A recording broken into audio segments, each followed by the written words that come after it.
Pour moi, les hommes devraient vraiment payer pour les premiers dates parce que vous imaginez même pas le coût que ça fait. Bon allez tais-toi, nous on va parler de choses plus importantes. La gauche va trahir la gauche et François Hollande est en colère. Ancien président et désormais député de Corrèze, il dévoile sa position sur les défis que rencontre le Parti socialiste dans une situation politique complexe, marquée par des négociations pour la composition du nouveau gouvernement sous Michel Barnier. Hollande a peur et ne mâche pas ses mots en critiquant notamment l'idée que des socialistes puissent intégrer un gouvernement qu'il s'apprête à censurer, tout en admettant que certains membres de son camp pourraient être tentés par des postes. François Hollande se pose des questions et pointe une incohérence fondamentale. Comment des socialistes pourraient-ils participer à un gouvernement qu'il prévoit de censurer? Cette observation montre une fracture nette idéologique au sein du PS, qui oscille entre opposition à la droite et tentation de gouverner. Là, pas du gain, quoi. Cette ambivalence exprime un dilemme qui existe dans de nombreux partis socialistes en Europe.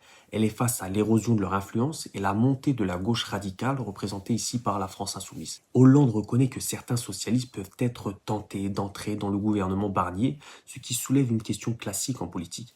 La quête du pouvoir doit-elle primer sur les principes? Cette tension entre idéalisme et pragmatisme, entre pureté doctrinale et opportunisme politique, est un enjeu constant pour les partis en difficulté. L'ancien président met en garde contre cette tentation, insistant sur la cohérence et la fidélité aux valeurs du PS. Hollande ne se contente pas de critiquer, il propose aussi une stratégie pour redresser le PS. Il appelle son parti à prendre le leadership de l'alliance de gauche face à la France insoumise qu'il considère comme trop radicale. Ce positionnement réformiste vise à renforcer le PS comme force gouvernante et non d'opposition systématique. L'ancien chef de l'État défend une gauche de gouvernement capable d'attirer des électeurs modérés et de jouer un rôle central dans la gouvernance du pays. Ce discours intervient dans un environnement de fragmentation de la gauche où les forces politiques se disputent le leadership. L'appel de Hollande à rééquilibrer l'alliance de gauche en faveur du PS reflète une bataille pour l'hégémonie au sein de cette mouvance. Sa référence à des victoires passées souligne que selon lui, c'est le pôle réformiste socialiste qui a historiquement conduit la gauche au succès par opposition à des approches plus radicales. Finalement, Hollande préconise un retour au pragmatisme et à une ligne politique attirante et surtout gouvernante. Il prône une stratégie à long terme fondée sur la capacité à gouverner et à influencer les grandes orientations politiques,